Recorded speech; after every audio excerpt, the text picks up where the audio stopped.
Harus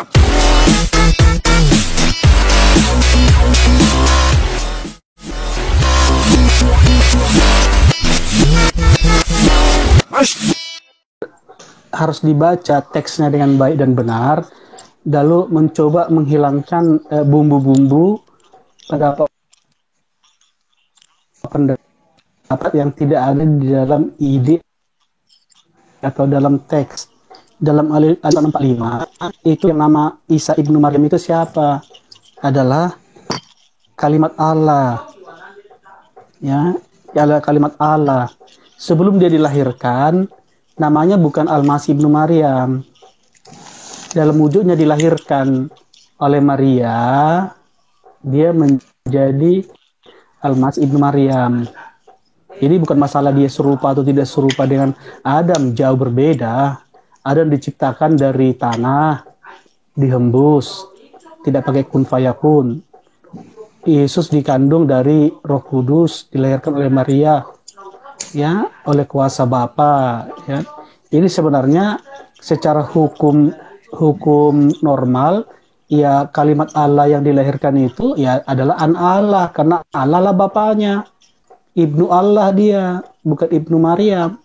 Mengatakan dia Ibnu Maryam sebenarnya maaf, itu agak sedikit melecehkan, karena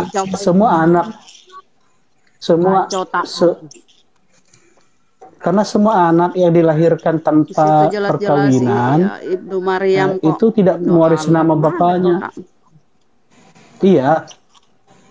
Coba Ustadz, saya mau tanya, seorang anak yang dilahirkan di luar nikah atau ya di luar nikah, apakah dia memakai gelar nama bapaknya, nazab bapaknya atau ibunya? Nazab ibunya. Ibunya. Ya, artinya ada seorang anak pernah apa ya? Ada perlakuan khusus sebenarnya. Saya selesaikan dulu Ricky. Nanti direspon. Jadi seorang anak yang dilahirkan di luar nikah atau anak zina itu tidak berhak mendapat nama bapaknya, tidak wajib dinafkahi oleh bapaknya, tidak wajib diurusi oleh bapaknya. Oleh karena itu harus dinazabkan kepada ibunya.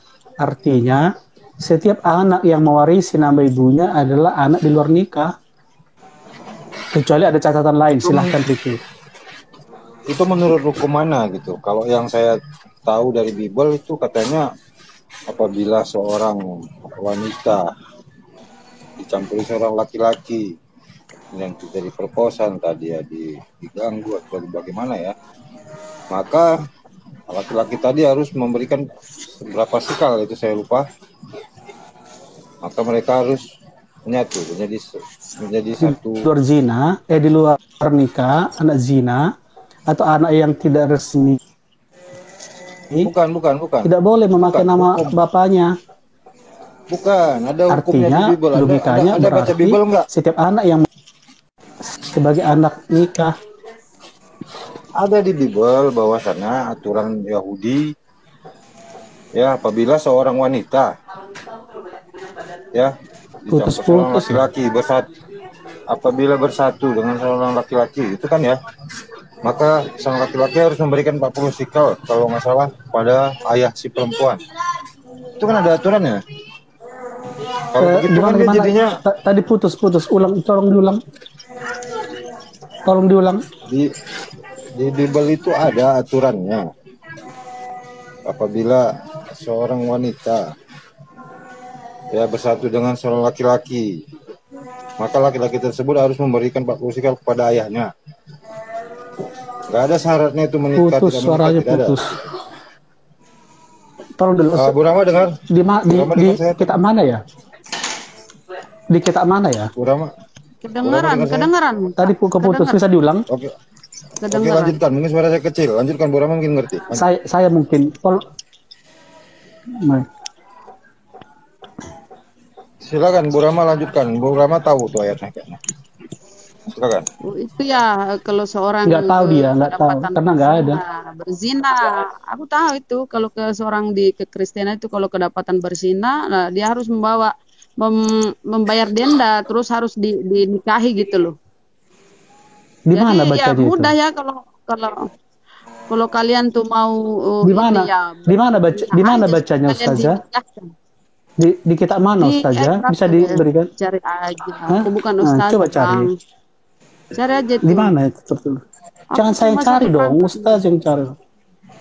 Bang Riki, ayat Nggak di ada, mana tuh ya? nggak ada. Di perjanjian lama ada tuh. Ada. Dia Saya tidak hafal, disuruh tapi itu ada. denda berapa? Saya pernah baca. 40 sikal ya. Ada yang 40 40 sikal sikal kalau tuh nggak salah. dendanya. Ya, kepada ayahnya. Terus harus Ya, dinikahi maka itu gitu. kan sama dengan berarti nasabnya akan kepada laki-laki tadi. Wajib. Dalam Di Torah itu surat ada di hukum itu. surat di surat mana? Saya tidak hafal. Itu kitab Anda, Ya Pak kalau Petro. Saya tidak hafal. nggak ada, Saya tidak hafal. Tapi itu nggak ada, ada dalam itu. nggak Ya, oke. ada, Kalau Coba di kalau nggak ada. pencarian. kalau Coba di pencarian kalau di Google. begitu, Coba silakan. Cari lah nah, cari. Coba cari. ya Supaya itu Biar saya yang belajar, jelas sudah biar saya belajar yang juga jelas saya gitu. sampaikan, yang jelas saya sampaikan itu ada dalam Bible. Ya, itu satu. Kalau tidak, Yang kalau kedua, kamu tidak dapat menemukannya itu tidak sebentar, jelas. sebentar Petro, Baik, sebentar. cari Itu dulu, satu. cari dulu ya, Itu cari dulu satu. ya. Belum selesai. Itu satu. Ya, sambil mencari mungkin yang lain nanti bisa bantu. Sebentar, sabar. Hmm. Ya, itu satu hal. Yang kedua mengenai bisa dikatakan Ibnu Maryam itu perlakuan khusus karena dia seorang wanita suci dari keturunan orang suci yang memang ada diketahui gitu ya mengalami mukjizat lahir tanpa ayah ya itu Orang ada perlakuan orang khusus. Yahudi, Kenapa? Karena orang Yahudi, itu merupakan ada sejarah dalam Israel seorang wanita suci yang melahirkan seorang anak laki-laki. Itu nggak ada dalam ada. Israel Gini, kisahnya. Ricky, Sebentar, belum Ricky. selesai. Kalau kamu sabar, kamu dengarkan saya, nggak menyela di tengah-tengah. Logika, Karena jangan kamu potong logikanya. Kalau kamu baik, potong baik, logika, kamu merusak apa yang saya sampaikan. Maksudnya begitu. baik. Jangan takut, Maafkan saya, Ustaz. Maafkan saya, Ustaz. jangan Silakan. takut. Ini kan saya sedang menyampaikan Enggak, sesuatu. Kenapa kamu harus halang-halangi? silakan. Enggak. Ayo, lanjut. Ya kan? Nah, itu yang kedua. Ada perlakuan khusus. Itu berlaku khusus, bukan berlaku umum. Kalau dalam ajaran Islam tidak ada berlaku nasab itu akan kepada ibu, tidak ada. Nasab tetap pada ayah. Jangan salah. Di mana ada kamu temukan nasab itu kepada ini kalau dalam Islam nggak ada. Pada ibu nggak ada itu. Ya. Dan dalam Al-Quran dikatakan bahwasannya Nabi Isa sendiri pada saat masih bayi berkata bahwasannya dia adalah seorang anak manusia yang berasal daripada Sang Maha Pencipta yang nantinya akan dijadikan sebagai rasul yang yang kepadanya akan diberikan kitab Injil. Itu ada dalam Al-Quran gitu. Jadi yang jangan ngarang itu sebenarnya kamu gitu. Membuat narasi harus memberikan nasab kepada perempuan, anak haram itu nggak ada dalam hukum mana. Coba disampaikan hukum mana itu. Baik. Saya menjawab Ustadz Ricky. Baik, terima kasih. Jadi orang nggak tahu kalau Yesus itu dilahirkan dengan ajaib. Orang Yahudi nggak tahu, masyarakatnya nggak tahu, ya. Kalau mereka tahu Yesus itu dilahirkan secara ajaib tanpa seorang laki-laki dan bisa berbicara di depan publik dari bayi, maka mereka sudah pasti menerima dan mengelulukan dia menjadi pemimpin, menjadi nabi, menjadi rabbi, dan menjadi apapun begitu. Pasti akan nurut, manut semua. Mereka nggak tahu, yang tahu bahwa dia adalah anak dari Roh Kudus, ya hanya Maria dan Yosef, ya. Itu makanya bagi orang Israel pada zaman Yesus hidup, mereka berkata, Matius 13 ayat 55, begini katanya, Alaisa hada ibnu al-Najari Alisa ummu Tuza Maryam wa ahwatu Ya'quba wa Yusuf wa Simun wa Yuhanna, yang artinya wa Yuda, yang artinya bukankah ia anak tukang kayu, bukankah ibunya bernama Maria dan saudaranya Yakobus, Yusuf, Simon dan Judas. Jadi orang nggak tahu kalau dia itu anak dilahirkan tanpa laki-laki. Logika saja lah, kalau tiba-tiba di kampungmu ada seorang perempuan melahirkan tanpa punya suami, lalu anaknya bisa berbicara dari gendongan, kan sudah manusia ajaib, kan kita elu-elukan. Ingat nggak Ponari? Ponari aja anak kecil. Saya selesaikan dulu saja, boleh? Saya selesaikan dulu saja. Aduh, jangan lama. Ponari aja, baru saya bicara terlalu lama. Ponari saja bisa bikin obat dari batu langsung dilulukan, apalagi ini loh. Jadi mengatakan dia anak dugaan anak haram, anak ini nggak ada. Jadi Yesus itu taunya orang, dia itu anak Yusuf tukang kayu, demikian. Sudah ya, oke. Berarti saya simpulkan kamu tidak paham membaca Bible kamu sendiri, karena dalam Bible kamu sendiri ada sejarahnya.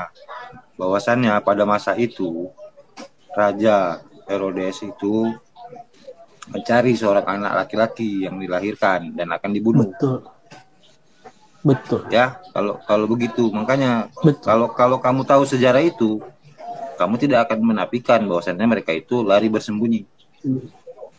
Jadi kamu tidak akan bisa menafikan kalau akan dibunuh sama siapa kalau mereka melarikan diri. Baik, boleh saya jawab? Silakan. Jadi Herodes itu taunya ada anak yang lahir yang akan menjadi raja. Dia tidak tahu, diinformasikan bahwa akan ada anak yang lahir tanpa laki-laki, akan ada perempuan yang mengandung tanpa laki-laki. Maka Herodes marah karena ada seorang anak yang lahir untuk jadi raja, dan dia merasa terancam. Itu sebabnya dia bunuh semua anak-anak di Yerusalem dan di Bethlehem, di Rama. Jadi logika sehat saja kembali. Kalau ada di kampungmu perempuan melahirkan tanpa suami dan bayinya bisa berbicara di depan publik, ya toh, bahwa aku adalah bla bla bla bla bla, ya, dan pada aku diberikan Injil, katanya. Orang kan tidak akan menerima dia langsung sebagai pemimpin. Orang ajaib itu.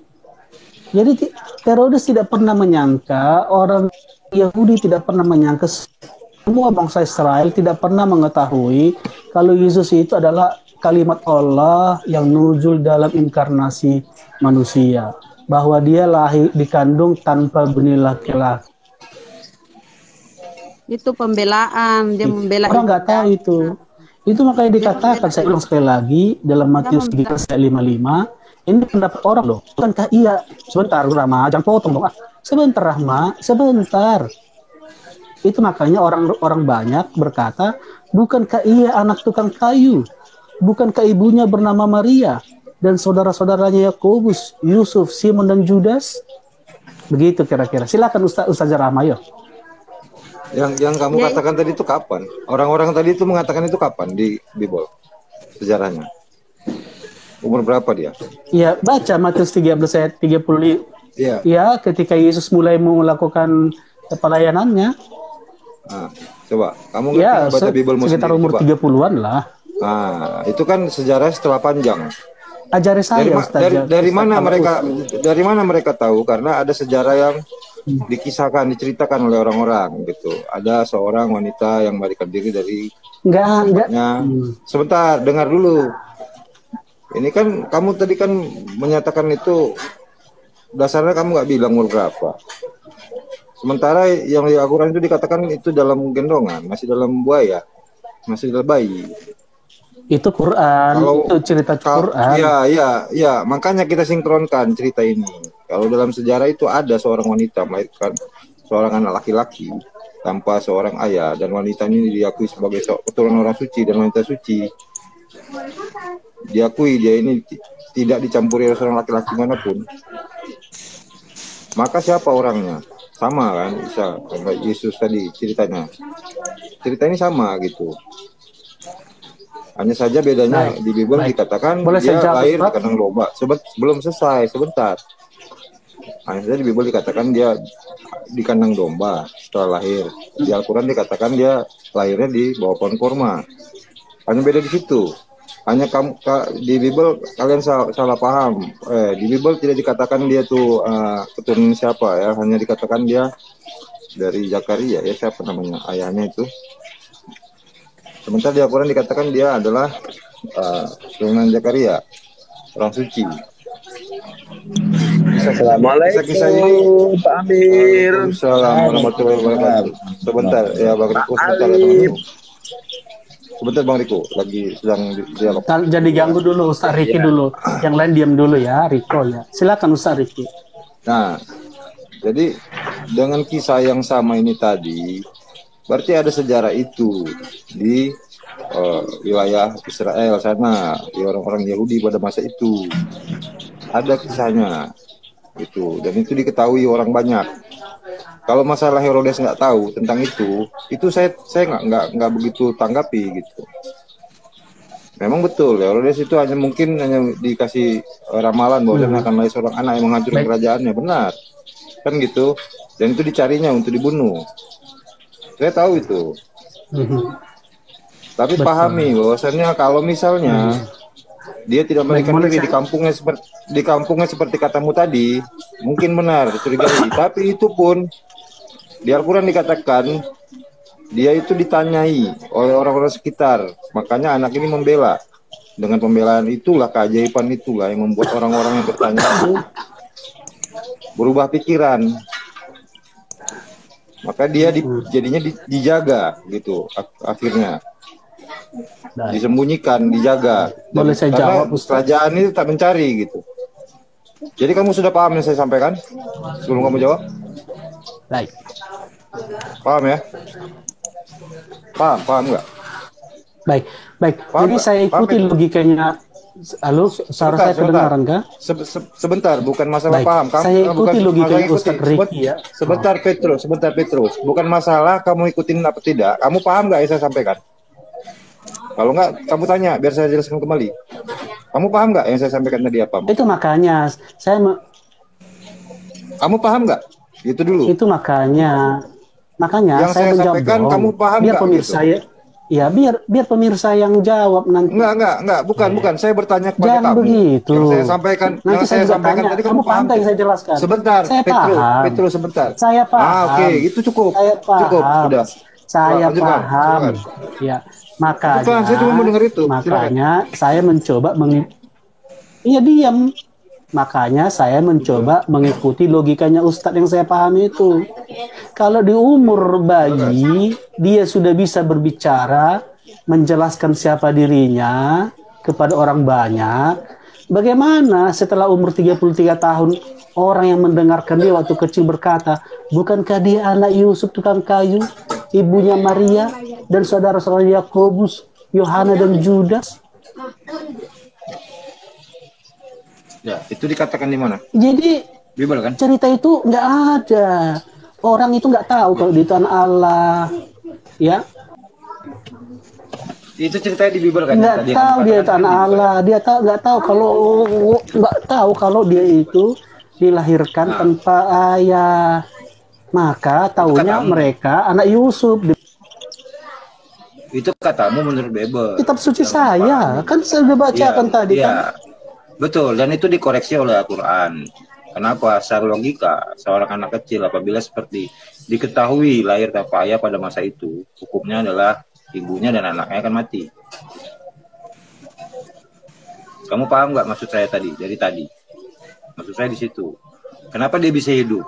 Kenapa dia dijaga? Al-Quran menjelaskan itu dengan mengatakan bahwasannya pada saat dia sedang digendong dalam buayan, dia menjelaskan bahwasannya dia adalah utusan Tuhan, Sang Maha Pencipta. Dan dia akan digelar Masih dan diberikan kepadanya kitab Injil.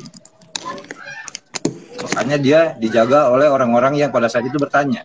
Makanya dia selamat. Paham kan maksudnya? Kalau nggak udah mati dia.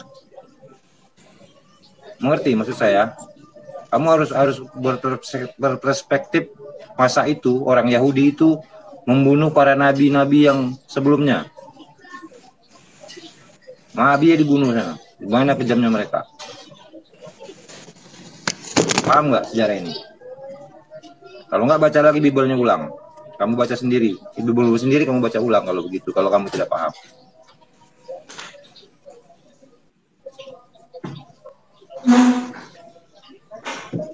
Bagaimana Petro? Silakan.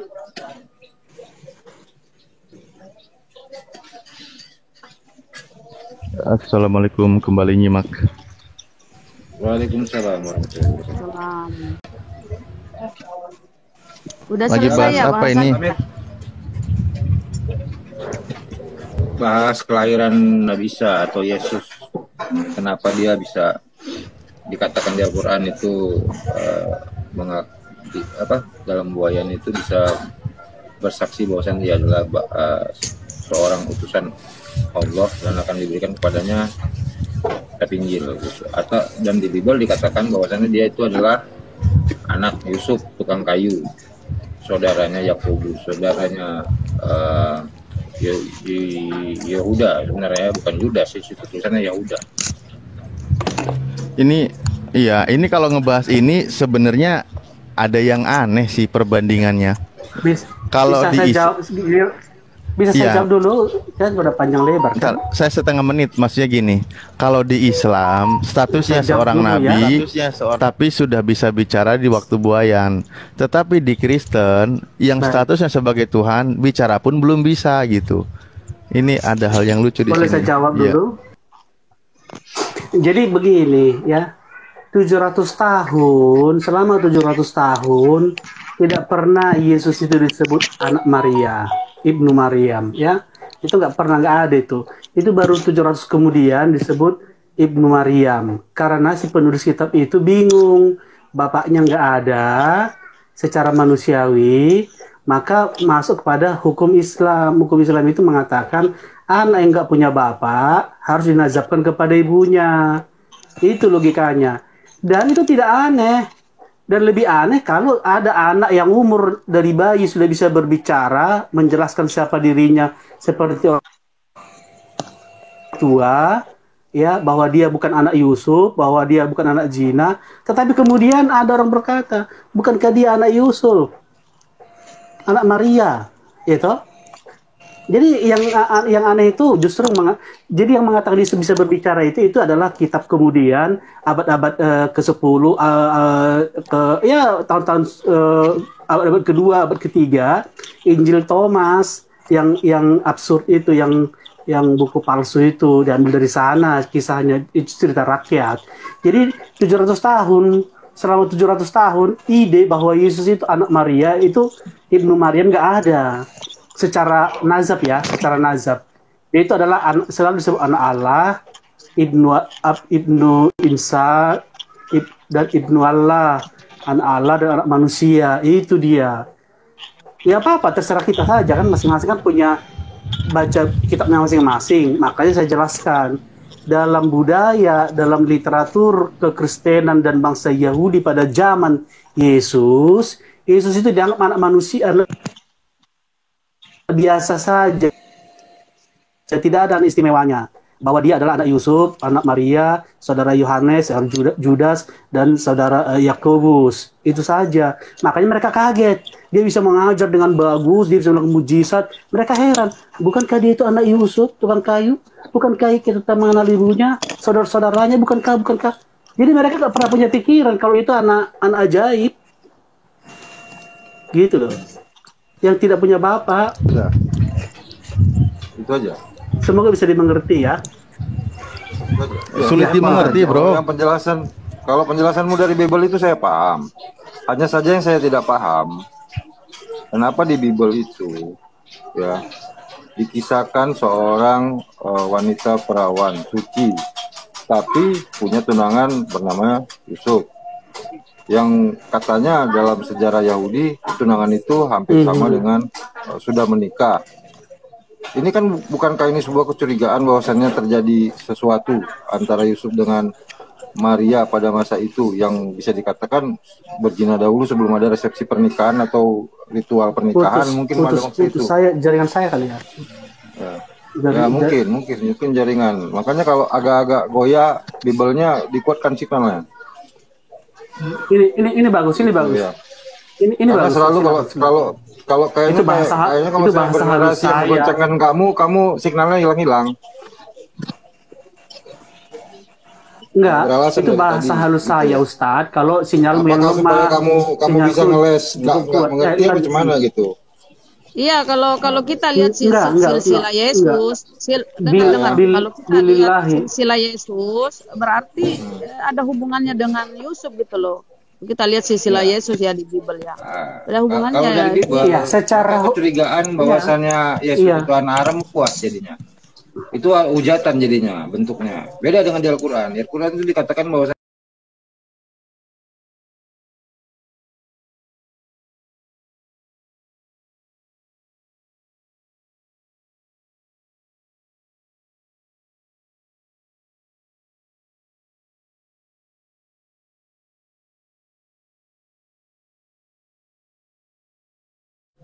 karena dalam Bible sendiri ada hukum. Ini Bang Nepos mungkin hafal tentang ayat yang menyatakan bahwasannya seorang perempuan apabila menyatu dengan laki-laki, maka dia harus memberikan 40 sikal kepada ayah perempuan tersebut dan mereka harus bersatu.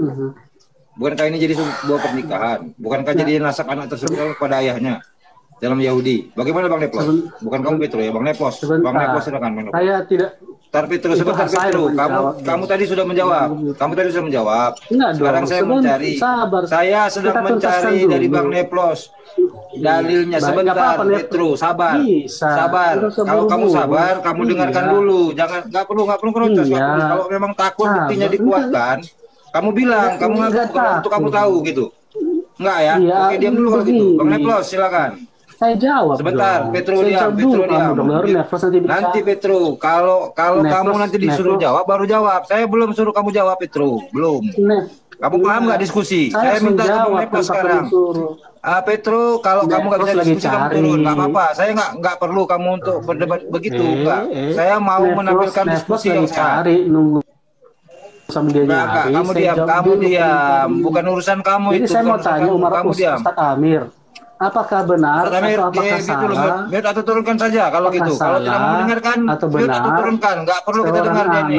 Yang dilahirkan, Ustadz Amir, seorang anak yang lahir di luar nikah, apakah kalau nggak bisa didiamkan diturunkan aja Ustadz Amir. Nggak perlu, ini penghujat. Penghujat nggak perlu kita atau ibunya. Kita tidak perlu menghargai seorang penghujat kalau nggak mau diskusi dengan baik.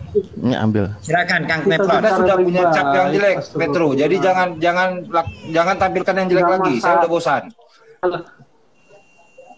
Turunkan aja kalau gitu. Saya dikasih cap jelek ada kalau nggak mau mendengarkan, kalau nggak mau ikut aturannya berdiskusi, kamu silakan turun Petro. Saya babat habis. Kalau tidak mau mendengarkan silakan turun Petro. Saya tidak memberikan izin untuk berbicara sebelum saya selesai. Sekarang saya yang silakan. Saya tidak membutuhkan izinmu. Saya harus menjawab. Oke, Ustadz Amir sebagai host memberikan. Baik. Silakan saya tidak bisa berbicara. Terserah kalian saja lah.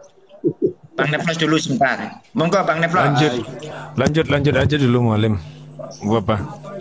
Lanjut aja dulu Mualim. Biar Ustadz Nepos cari dulu. Biar Ustadz Alif silakan. Ustadz Alif dulu tangkap. Saya kapan? Ustadz Alif. Ya sabar toh, nanti gilirannya kan. Ini Petro ini membawa kasus selalu mempermasalahkan ketika Nabi Isa alaihissalam dinisbatkan bahwa orang tuanya adalah ibunya Sayyidatina Maryam ya. Itu jelas karena memang beliau ini tidak ada seorang ayah, murni kehamilannya tanpa seorang ayah. Lalu dia selalu mempermasalahkan, loh bukannya yang dihubungkan ke ibunya itu adalah anak hasil zina, kan dia selalu menduganya begitu. Coba kamu bedakan Petro, kalau hasil jinah itu kan hasil hubungan gelap, ada hubungan suami laki-laki dan perempuan. Ini kan tidak melakukan hubungan laki-laki dan perempuan, makanya bukan anak zina. Dan anehnya dipaksakan untuk menuduh gitu bahwa Nabi Isa alaihissalam itu hasil zina karena dinisbatkan orang tuanya kepada ibunya. Justru Al-Quran itu gentle, karena memang murni tidak ada ayah, tidak ada laki-laki yang menyentuhnya, maka hanya dia punya orang tua hanya seorang ibu tanpa ayah gitu. Itu dijelaskan, makanya ketika bayi dia sudah mengklarifikasi, meluruskan dari tuduhan zina itu.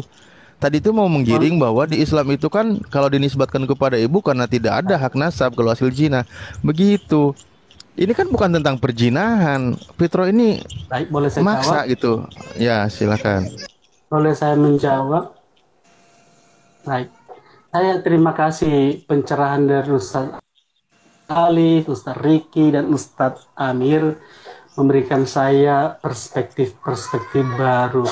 Maka jangan salahkan saya ketika mencoba memberikan perspektif lain. Begitu. Hilang suaranya. Ini hilang suaranya semua apa gimana? Kata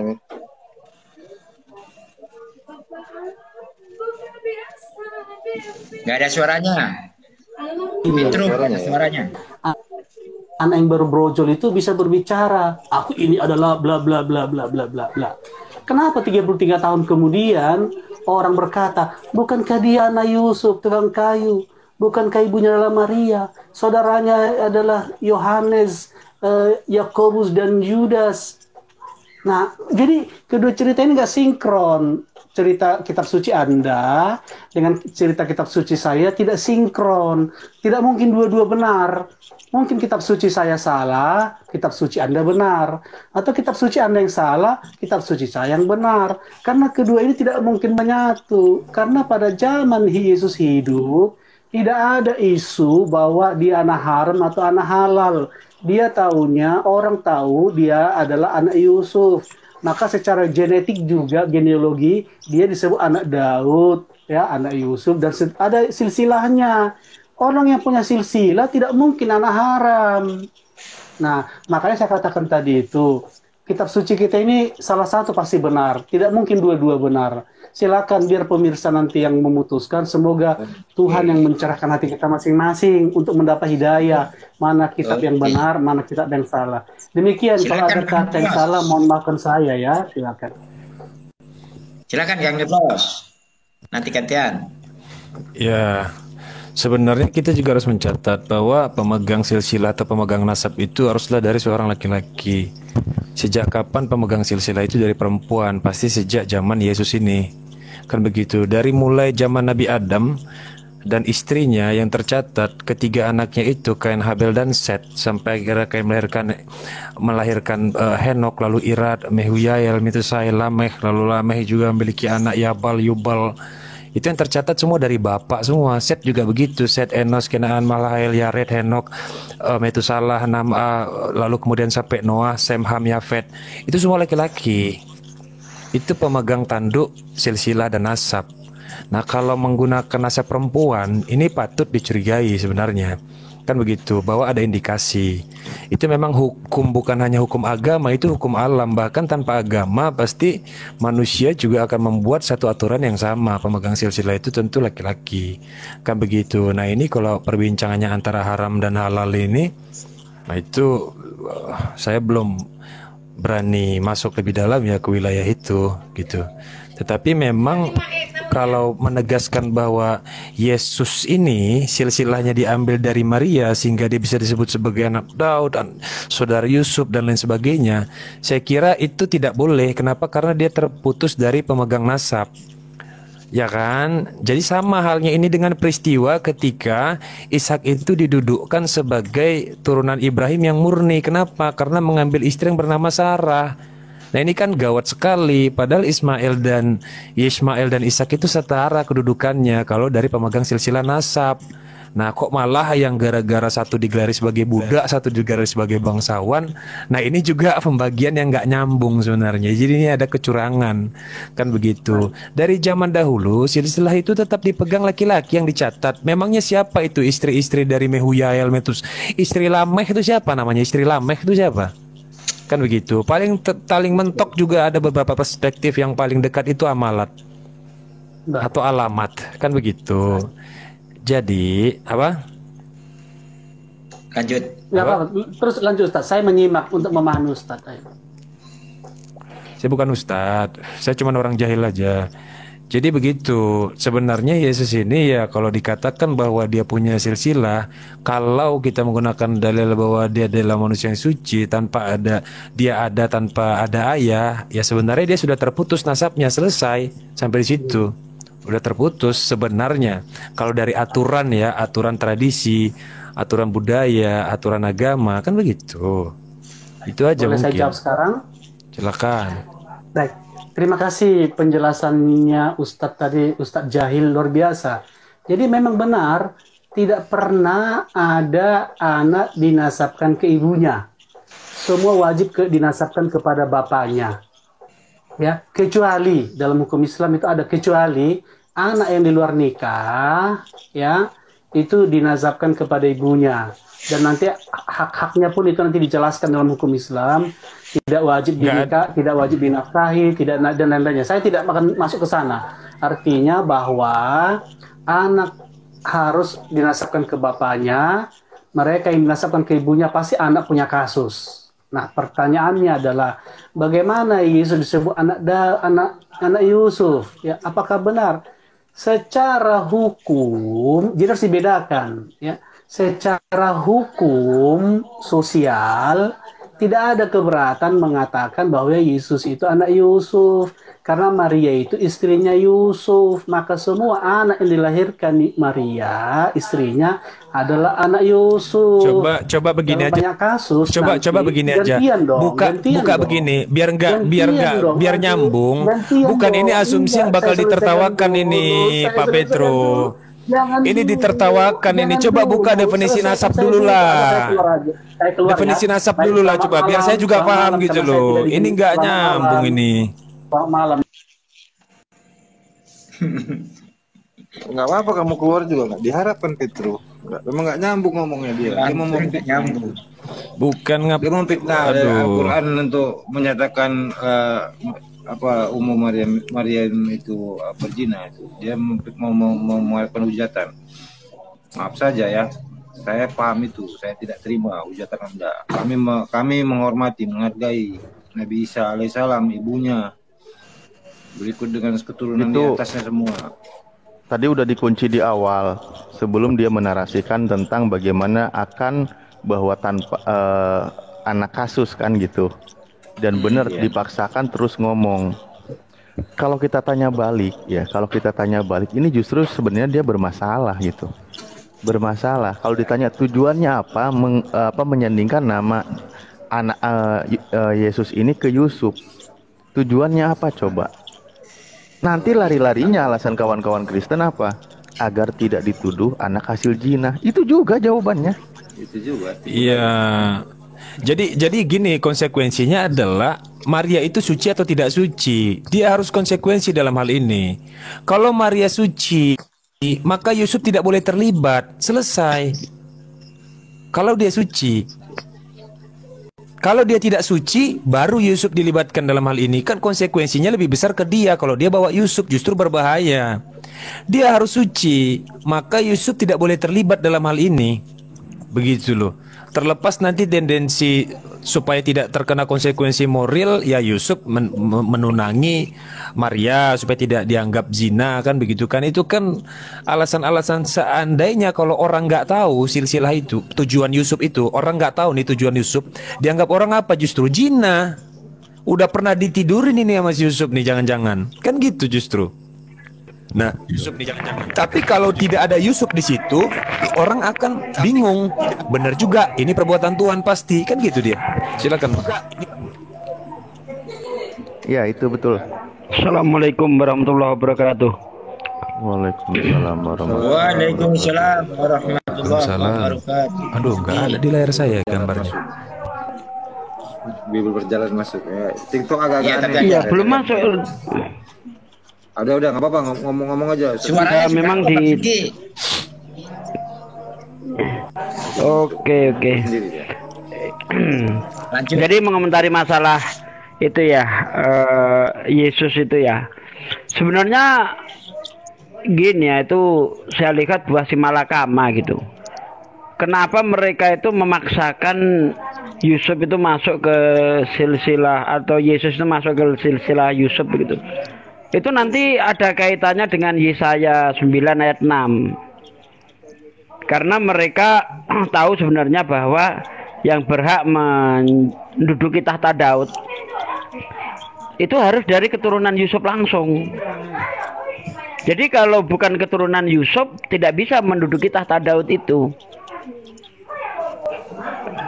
Nah, untuk bisa jadi Mesias ya dalam pemikiran orang Yahudi memang harus dari keturunan Yusuf. Sehingga Yesaya 9 ayat 6 itu bisa digenapi oleh Yesus. Nah, kalau Yesus tidak ada darah dari Yusuf, tidak bisa menduduki tahta Daud itu. Nah, itu problemnya di situ sebenarnya. Dia mau mengingkari itu bukan keturunan Yusuf, berarti dia secara terus terang menolak Yesus itu sebagai Mesias. Tapi kalau itu dikaitkan dengan Yusuf, nanti akhirnya apa? Seolah-olah Yesus ini tidak terlahir ajaib, tapi sebagai anak zina. Makanya Paulus juga mengiyakan kalau Yesus itu mempunyai keturunan darah dengan Daud. Makanya kalau kita lihat di dalam Roma 1 ayat 3 ya, itu Yesus disebut spermatos, sperma Daud. Nah, ini tidak bisa diartikan apa-apa ini. Sperma Daud berarti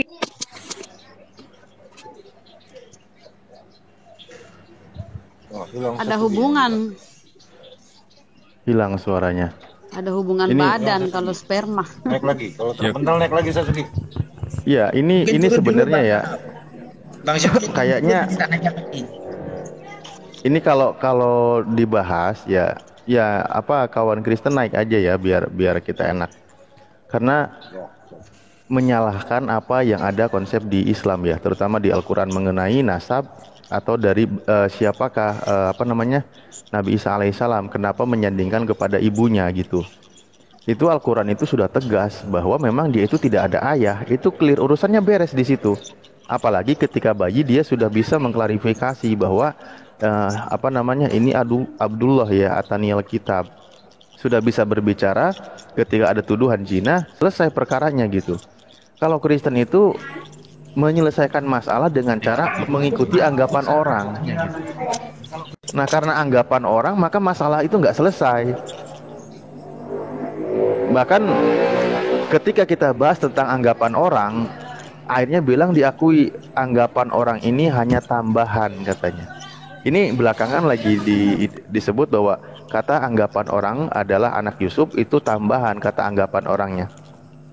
Nah, ini jadi bikin blunder lagi gitu. Jadi yang benar LA ini berarti menambahkan ayat yang tidak ada tertulis. Itu fakta loh ya, fakta. Kalau dihilangkan berarti membenarkan dia itu anak Yusuf. Kalau membenarkan anak Yusuf bukan bayi ajaib lagi jadinya. Ya, Isa, Yesus bin Yusuf, udah. Iya. Ya, hilang mujizat ya. Mujizatnya awalnya hilang semuanya. Hilang. Ya mau pakai bin emangnya, Ben. Pakai Ben. Yasos, Ben. Yusuf. Kan nggak masuk akal itu.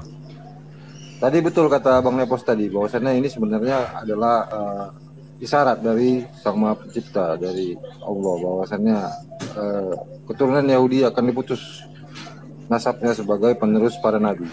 Disinilah dia putusnya. Putus. Karena sejak Nabi Isa sudah bukan lagi keturunan Israel, Yahudi. Karena dari nasab ibunya. Putus dia. Putus ya. Itu sesuai. Putus ini di saya mantul-mantul suaranya. Iya, betul. Mantul ya. Dari zaman dulu siapa Jangan yang tahu lato-lato, istri? Ustaz. Maka saya bilang begini. Dulu, Bang Suki. Nanti tak naikkan lagi. Begini, sampai Oten itu punah dari dunia ini. Contohnya saja, istri Kain mau dicari sampai ke ujung galaksi lain tuh, planet mana begitu, nggak ketemu siapa nama istri Kain. Nggak ketemu. Kenapa silsilah itu pemegangnya harus laki-laki? Jangan ujuk-ujuk karena Yesus silsilahnya diubah, pemegang silsilah itu bisa perempuan. Gila namanya. Nah, konyol jadinya, mati konyol. Memaksakan.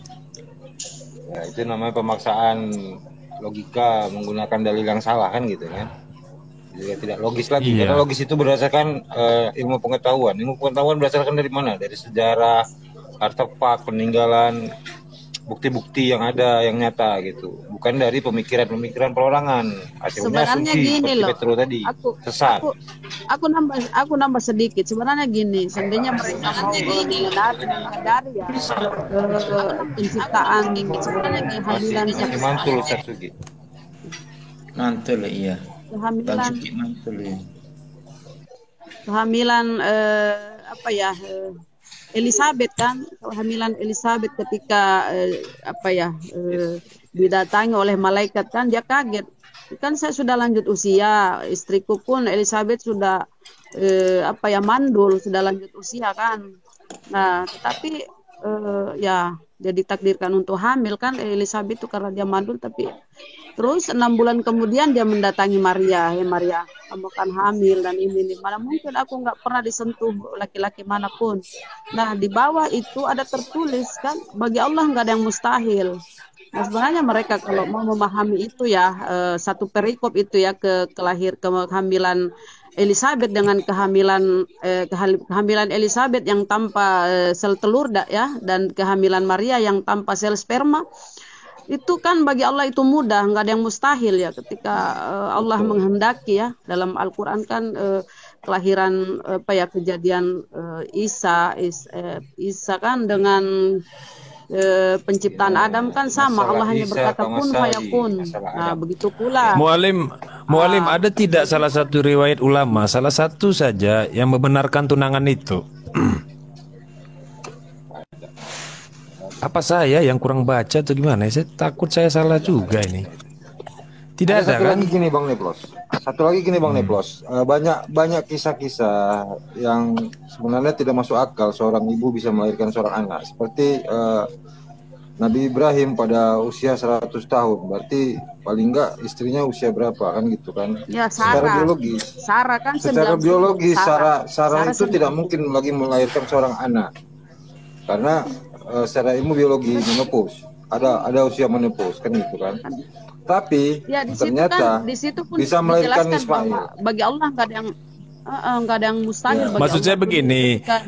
Makanya Maksud saya begini. anak Allah ini banyak yang seperti Yesus kan, berarti dengan kun fayakun tadi, bukan cuma satu.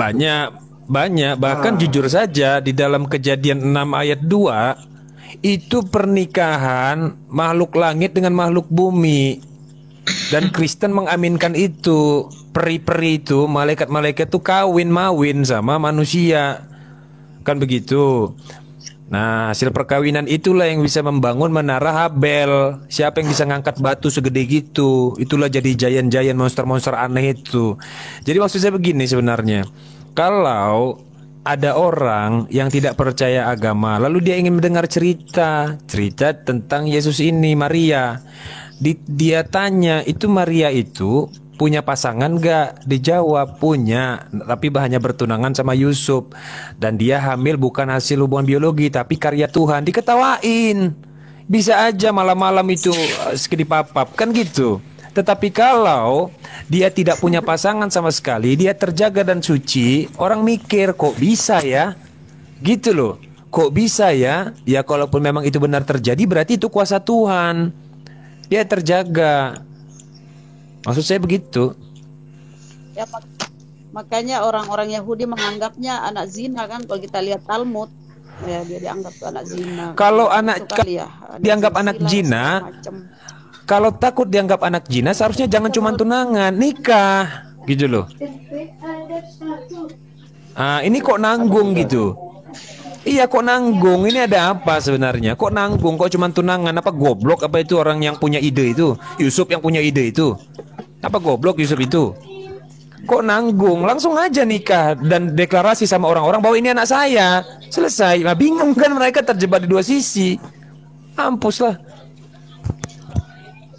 Ya, ada yang baru masuk, Ustaz Amir, silakan. Oke, selamat malam. Assalamualaikum Bang Amrin. Waalaikumsalam.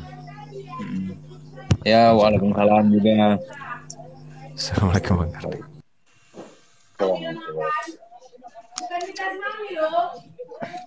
Dari mana Bang? Ngobrol.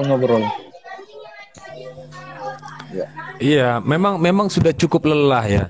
Nabi-nabi, orang-orang mulia itu dihinakan di Bible itu. Gila memang. Itu bukan kitab suci, itu kitab penghujat itu. Jujur saja saya bilang. Bible itu kitab penghujat. Semua dibilang berdosa, hampir semua dibilang berzina, nabi-nabi yang mulia itu. Semua terkutuk, Tuhannya pun terkutuk. Galatia 3:13. Begila ini kitab suci ini, kitab penghujat. Luar biasa. Makanya penganutnya itu ya menghujat juga loh. Kan penganutnya juga itu kan menghujat, banyak menghujat penganutnya. Karena ya dia mengimani kitab penghujat gitu loh, kayak seperti itu sih. Pak Neplos, aturan agama tidak boleh menikahi wanita saat hamil. Bro, judulnya ini di awal mereka kan tidak tahu bahwa Maria sedang hamil. Justru pemberitahuan dia sedang hamil, dibuatlah rencana tunangan itu. Jadi itu lucu, Neplos.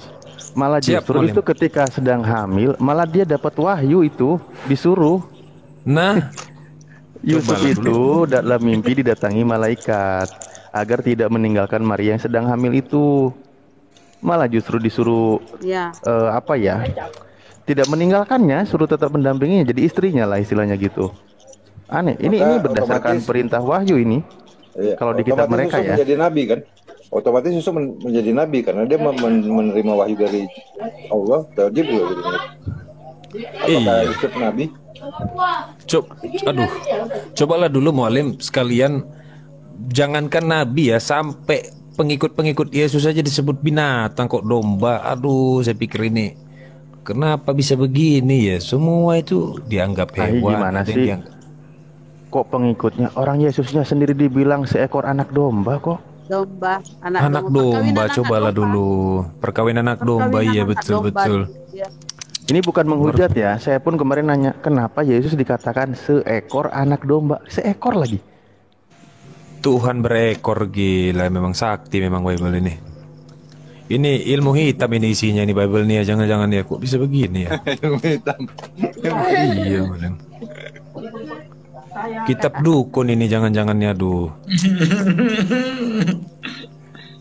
Cuman Tuhan kita rancang gitu. Jangan ntar dikira menghujat loh, jangan. Bukan. Dari tadi kita dialog ini isinya bukan menghujat. Kita justru kan membantah hujatan itu. Maka kita tampilkan ini. Memang Allah udah atur itu. Ya. Bukan, faktanya itu hujatan, faktanya Bible itu. Coba mau dihitung berapa nabi berapa nabi dan rasul yang dihujat di situ. Mau? Coba dulu teman-teman Kristen, Oten. Coba dulu. Silakan naik yang mau menjelasin dari Kristen, silakan. Salah satu utusan Tuhan yang dituduh bercinta sekedip-papap dengan anak kandungnya siapa? Dia diberi anggur sampai mabuk. Siapa itu? Lot di goa. Lot sama anak kandungnya ada orang. Cobalah dulu. Sakti sekali kan? Ini dari Pulau Nias ini siapa ya? Coba tak naikkannya. Kristen atau bukan ini? Tapi satu lagi yang itu masih kurang seberapa, Hineplos. Ya. Ini juga yang memang kitab Kristen sendiri yang menuliskan bahwa Tuhannya kalah bertarung dengan Yakub. Oh iya, betul, itu parah sekali itu. Kalah bertarung, dicobai iblis, macam-macam lah. Waduh. Tuhan sampai bisa kalah dengan bergelut kan? Manusia ya. Luar biasa memang. Silakanlah yang Oten yang mau bicara. Lemas sebenarnya ini. Selamat malam Nias Islan. Malam semua, Pak Amirle, Pak Alif, Pak Irim, Pak Neflos, Ricky, Dilan. Saya dari Nias, dari Kristen. Siap. Oke. Bicara Bang Neflos ini, Bang Neflos ini ngawur. Kok gitu kali sih ngomong Bang Neflos itu, aduh. Suaranya nggak jelas Bang. Suaranya justru gini bro. Kami sebagai Muslim selalu memuliakan semua utusan Allah Subhanahu Wa Taala. Coba beritahu satu utusan Allah saja yang tidak kami muliakan. Coba perbuatan-perbuatan kotor nggak ada, semuanya dimuliakan. Iya. Coba baca Bible. Berapa utusan yang dihinakan coba? Berapa utusan jumlahnya? Mau saya hitung pakai kalkulator. Banyak bro. Bang Neflos, mulia kok kerjaan abang, mulia semua nabi-nabinya abang. Tapi jangan seperti begitu abang bilang Oten pengikut Yesus itu pada binatang, nggak boleh loh kayak gitu. Justru nggak ada yang bilang begitu. Wah, nggak ada. Justru saya bilang kok kejam sekali. Bahkan Yesus disebut seekor anak domba. Iya. Kejam sekali, begitu loh. Bukan kami yang bilang itu. Harusnya seperti orang abang ini yang tinggi-tinggi ilmunya itu kasih pembahasan bagaimana secara makna toleransi itu, bukan seperti begini, Bang. Waduh, jangan playing victim. Yang menyatakan itu, bro, bukan ucapan saya, bukan ucapan Mualim Alif. Yang mengucapkan itu Bible. Begitu abang loh. tidak bisa membedah Bible, Bang. Begitu juga Kristen tidak bisa membedah Al-Qurannya abang. Iya kan? Toh juga masing-masing kepercayaan mempertahankan kepercayaannya, tapi jangan seperti begini. Kalau abang juga membedah Al-Quran, Bang, mengedukasi orang, umat-umat itu lebih cakep daripada membedah yang bukan kepercayaan abang. Oke, Bang Nias, kami terima tanggapan Anda. Tapi masalahnya yang kami butuhkan penjelasannya dari Bang Nias. Kira-kira apa yang bisa dijelaskan tentang apa yang tadi kami sampaikan? Ada penjelasannya enggak? Karena yang kami tunggu itu penjelasan ini gitu. Belum pernah ada yang menjelaskan secara logika. Silakan Bang. Iya bro. Kalau penjelasan saya itu Bang tidak ada Bang. Cuman kita sebagai umat manusia Bang, tidak ada satupun yang bisa menjanjikan kalau kita itu masuk neraka dengan masuk surga Bang. Betul, ya. Bang Nias begini Bang Nias ya. Jujur saja. Jujur saya bilang Bang Nias, jujur saja saya bilang bahwa jadi begini, secara tidak langsung reaksi Bang Nias itu ketika menganggap kami sedang menghujat, padahal kami menyampaikan apa yang terus di dalam Bible, abang merasa sedih, abang merasa bahwa seolah-olah kami menghujat, padahal itu perkataan Bible. Itu secara tidak langsung psikologi berkata bahwa abang juga tahu itu adalah perkataan yang menyedihkan. Anak domba dituduh berzina dan lain sebagainya. Abang juga menyadari itu sebenarnya secara nggak langsung. Itu kan begitu. Kalau membedah dan mengupas Alkitab itu Bang, Injil itu bukan ranahnya abang. Begitu juga umat Kristen mau mengupas dan mau mengapakan Al-Quran itu bukan ranahnya Kristen juga. Seharusnya bagaimana kita berbicara ini biar umat ini bisa bertoleransi. Masuk diskusi aja yuk Bang Nias, biar enak lah. Biar kita nanti nggak larut dalam hal ini, suka nggak enak ujungnya. Mendingan kita diskusi aja baik-baik. Ustadz Alif. Iya, monggo. Gini Ustadz Alif. Saya ada beberapa ustadz kok teman saya di sini di kampung di daerah saya Nias. Tidak seperti begini loh. Malah pun masjid dengan gereja itu bertetangga loh.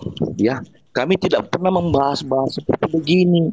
Kami saling ini loh,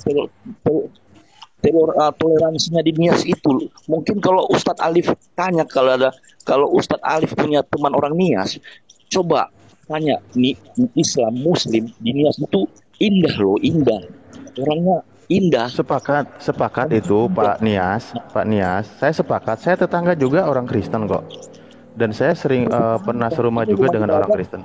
Kita Ini tidak ada rumah masalah. ibadah. Saya ini dekat satu dinding.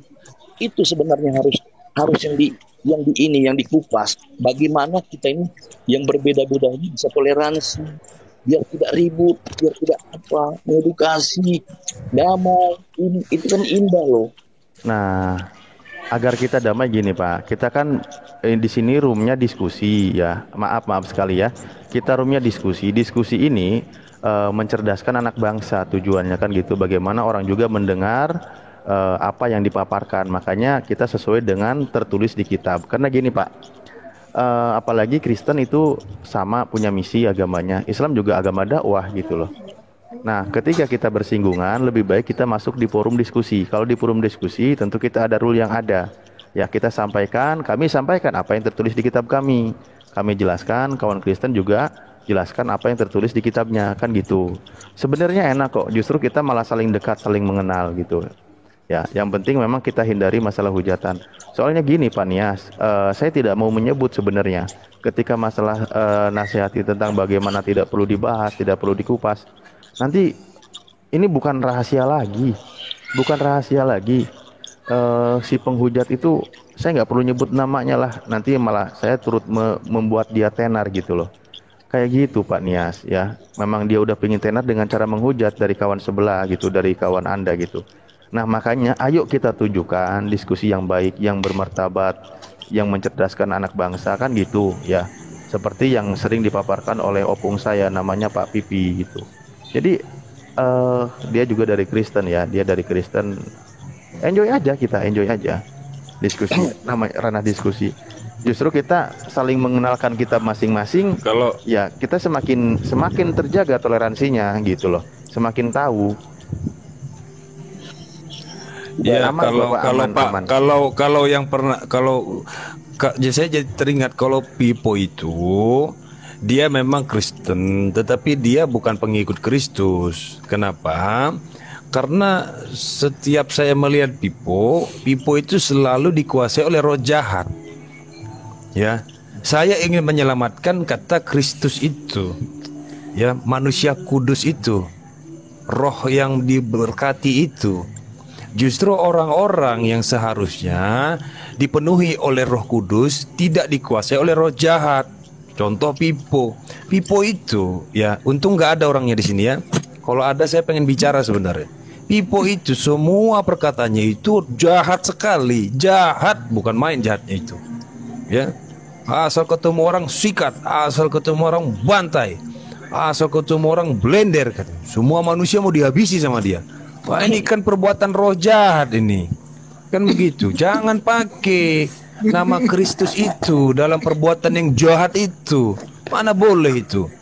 Untung ya kan betul kan ada ya. Untung orangnya. Ya, kalau ada orangnya, waduh, saya udah harus berapa kali di blender, ya kan? Mir, sambut dulu lah Mir. Loh, suara Pak Amir kok berubah? Apa saya ini yang telinga saya?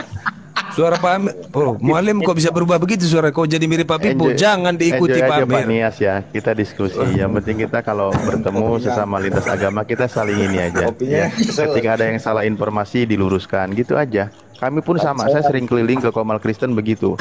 Karena Al-Quran sedang dibahas, hadis sedang dibahas, kami luruskan.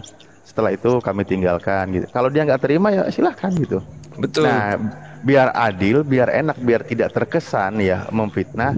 Mendingan kita satu forum gitu, bikin temanya, kita diskusikan gitu. Ini ajaran kami itu begini, ajaran Anda begini. Ketika tertulisnya demikian, kita pertanyakan. Begitu juga di Islam, dipertanyakan, nggak apa-apa kita. Kita kalau dalam ranah forumnya diskusi dan perdebatan, kita jangan ada yang baper gitu. Kalau Ustadz ngomong seperti begitu, saya salut kalau Pak Ustadz Alif ngomong seperti begitu. Jangan kayak Bang Nevos tadi udah aduh. Waduh, jangan begitu bro. Jangan begitu. Justru kalau mau melihat orang itu, contoh ya, kalaulah saya dikatakan jahat, kalau begitu berarti ada yang lebih jahat lagi. Ada, nanti ketemu suatu saat nanti sama orang yang namanya Pipo. Itu jahat sekali itu, saya nggak tahu itu apakah memang dari dalam perut udah jahat atau nggak tahu saya. Tapi memang luar biasa itu orang, itu manusia itu luar biasa. Dia itu nggak bisa ngomong sama orang, habis orang dibikinnya. Dia harus ngomong itu sama apa? Sama piring, sama gelas. Nggak ngelawan kan? Sama dinding, sama plastik. Nah, itu baru pas dia bicara. Tapi kalau sama orang, wah habis orang dibikinnya. Ku blender kau, ku habisi kau, ku buat punah kau. Gitu dia. Nah, itu kan roh jahat sekali tuh. Itu bukan apa, Bang? Iya kan? Apa itu, Bang? Apa?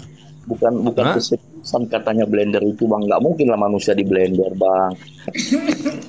Wah, itulah dia masalahnya memang. Iya. Kok bisa gitu. Jadi gini Bang Nias, Bang Nepos ini juga orang Sumatera Utara. Saya juga orang Medan. Ya. Kami tuh udah tahu situasi Kota Medan, situasi toleransi itu kami tahu. Bang benar kata Bang Nias tadi. Di lingkungan kita sebenarnya nyatanya tidak ada seperti ini. Tapi ketika kami masuk di dunia media sosial, banyak kami temukan hal-hal yang menghujat agama Islam. Makanya kami masuk berdebat, masuk ke ranah ini karena kami untuk memberi penjelasan tentang pindahan-pindahan dan hujatan kepada Islam yang mereka lakukan. Bukan kami yang menghujat, kami menjawab di sini. Gitu. Betul, itu tidak menghujat. Nah, kalau misalnya nih, contoh saya bawa satu orang ya, mudah-mudahan orangnya nggak ada di sini. Pak Pipo, apakah Pak Pipo itu termasuk orang yang menghujat? Dia tidak termasuk orang yang menghujat, tetapi orang yang jahil, orang yang sombong. Seperti kejadian yang tertulis di dalam kitab Kejadian 11 ayat 7. Baiklah kita turun dan mengacau balaukan di sana bahasa mereka sehingga mereka tidak mengerti lagi bahasa. Ini kan murka Tuhan terhadap orang-orang yang sombong ini, yang membangun menara Babel, ya kan, Babel, ya kan? Murka Tuhan. Jadi Tuhan itu lebih murka kepada orang yang sombong daripada orang yang menghujat. Nah, Tuhan ini ngamuk dia. Bukan sombong, ya kan? Itu, Bang. Kalau tekanan bukan sombong. Jadi apa namanya? Bang, tekanannya, Bang. Apa? Tekanannya darah tinggi berarti dia. Pipo itu. Bukan. Jadi Bang. apa tuh? Menurutku, Bang, itu kan Pak Pipo itu kalau berbicara itu kan dia bahasanya itu kan agak kan, bukan begitu. Karena aku peduli, aku bilang, karena aku peduli. Aku tidak mengatakan bahwa Pak Pipo itu bakal bertahan 2 kalender lagi atau 3 kalender lagi. Aku nggak mengatakan begitu. Tetapi karena aku peduli, ya sebenarnya Pak Pipo ini kan orang, bukan benda kan, orang. Ya kan, yang sewaktu-waktu kita nggak tahu, tiba-tiba waktu dia teriak-teriak, ku blender kau, stroke dia, bagaimana? Maka tenang, ku bilang jangan dikuasai oleh Roh Kudus, Pipo. Selalu aku katakan begitu. Tidak katanya, tidak. Wah, tidak katanya. Ku blender kalian semua, ku habisi kalian. Ah, ini udah susah kalau udah begini. Kita ngobrol sama hantu berarti, kan begitu. Betul. Sudah salah. Ya, kalau kata-kata blender itu nggak usah diambil di hati itu, Bang. Itu apa semacam majas, Bang. Istilahnya apanya itu bukan bahasa roh ya. Bukan bahasa roh ya. Itu nggak tahu aja. Itu di rumahnya udah berapa blender yang terjual, dia lagi promo itu. Wah, tengoklah dulu. Saking banyaknya blender. Kalau kami di Pulau toleransinya tinggi kali ya. Tinggi kali. Ya betul. Saya paham itu. Tetangga saya juga ini di depan Nias, samping juga Nias. Saya juga ngerti itu, Bang Nias. Jadi kebetulan teman-teman saya juga banyak orang Nias. Di kota di Pulau Nias itu, Bang, masjid dengan gereja berdampingan itu di mana-mana. Paling jauh sekali 50 meter jaraknya itu. Jarak 2 gedung. Kalau Nias itu ya diisi oleh orang-orang yang seperti Pipo semua isinya. Kira-kira kacau nggak Nias itu? Kacau. Asal keluar ketemu sama orang, ku blender kau ya, ku blender. Dibalas lagi sama dia, kau yang ku blender. Pak Amir, kacau Nias itu. Ada suara piring gelas pecah, Pak Amir ngamuk ya. Pak Amir nggak ngomong-ngomong tapi ada suara piring pecah, gelas pecah. Kenapa Pak Amir? Jangan sampai dengar suaranya Kang Vivo langsung pecah semua ini piring-piringku. Enggak, pikirku dari tadi mau ngomong ditahan tapi yang ada di sampingnya dibanting. Ada berapa piring yang pecah, Bu? Selamat malam rekan-rekan semua yang ada di kanal ini. Ini apa kabar Bro Amir? Mir, apa Bro Amir? Kabar? Cuman satu orang yang disapanya. Coba lihatlah. Cuman satu orang yang disapanya. Cobalah dulu. Alif, apa kabar Bro Alif? Pasti aku nggak disapa nih. Coba perhatikan. Pasti aku nggak disapa. Lihat aja. Apa kabar Lip? Baik, alhamdulillah baik. Ini siapa? Sinoples, Toples. Apa kabar Toples? Coba lihat kan. Aku udah kan? Jahat kan mulutnya kan. Aku dibilang toples. Cobalah. Tempat penyimpanan kue. Jahat sekali nih. Seperti aku terbuat dari kaca atau plastik. Agak beres ini udah bukan dia ini. Udah roh jahat ini, bukan Pipo ini. Percayalah. Ada. Oke Pak Agung. Inilah Bang Nias ya. Ustadz Alif, Pak Vivo. Siapa Nias? Lanjut aja kita diskusi Pak Nias. Oke Ustadz Alif. Nggak apa-apa. Ini kami, makanya Pak Pipo masuk kemarin juga kami canda-candain. Beginilah kami, Bang Nias sebenarnya. Walaupun kami berdebat di sini, tapi kami saling bercanda.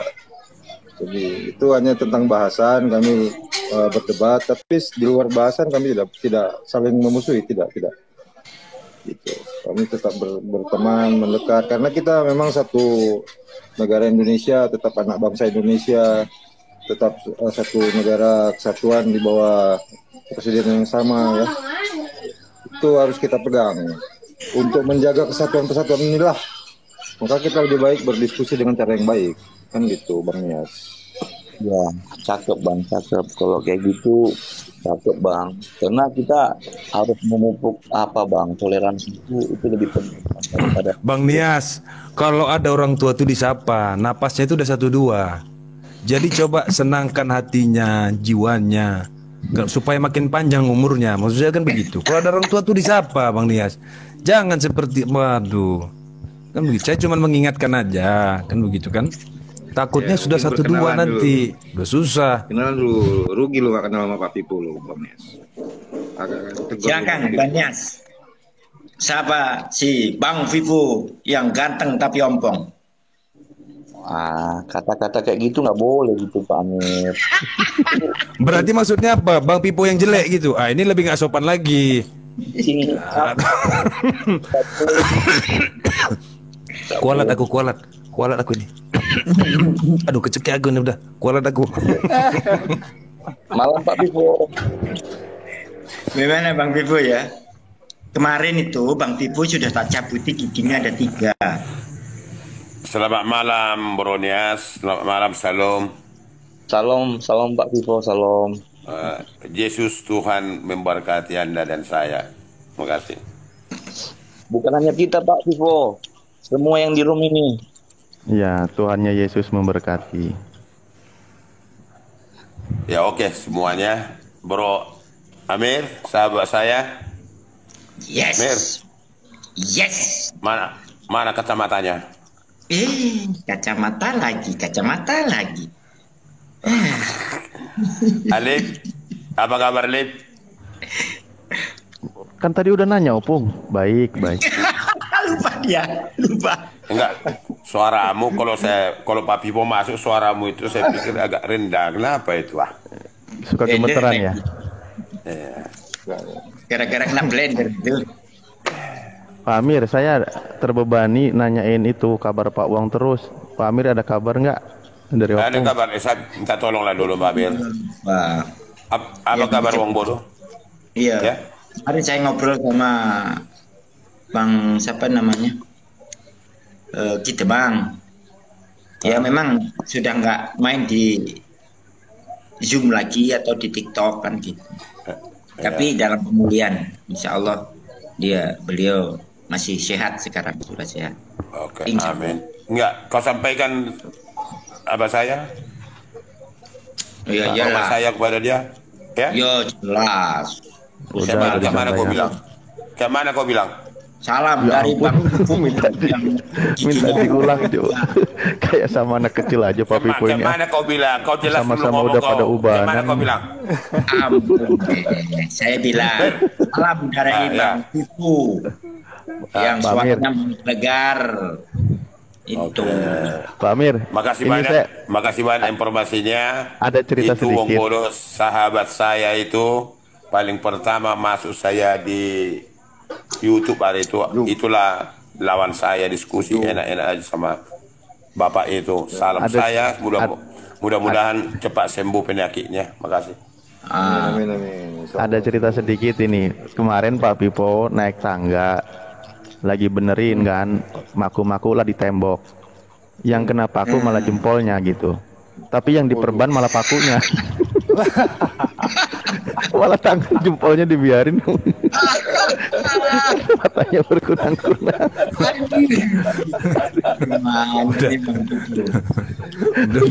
udah lupa dia sama jarinya sendiri. Memang mata kunang-kunang, masang paku di tembok. Kenapa lu jempolnya? Itu faktor jam terbang itu, jam terbang itu, faktor jam terbang itu. Amir, Amir. Kau dengar saya bicara ini, kau kok diam, kau disahut kau. Khusus untuk Pipo. Monggo. Gini. Oke. Ingat nggak Pak Pipo kemarin ceritanya? Buat dulu. Sekarang ini lawan saya siapa yang diskusi dengan saya? Mau sama tukang framing Pak Pipo mau nggak lawannya? Tuh, baru masuk tuh lawannya Bang Framing tuh. Mana saudara saya itu tadi? Kok keluar dia? Turun dia. Kang Dias turun dia. Loh kalau saya mah cerita memang benar kemarin ngomongin kayak gitu. Mau nyalahin takdir dia. Jempolnya kena palu, nyalahin takdir. Gimana sih Pak Pipo ini?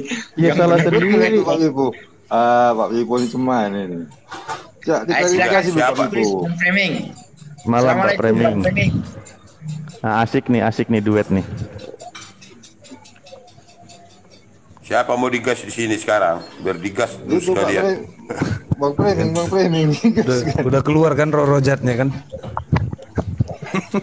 Selamat malam. Selamat malam, apa Amir? Oke, mantap. Itu duet dengan Vivo. Diskusi dengan Bang Alip sama Naiflos. Oke, siap. Kita hadapi Framing. Salam Framing.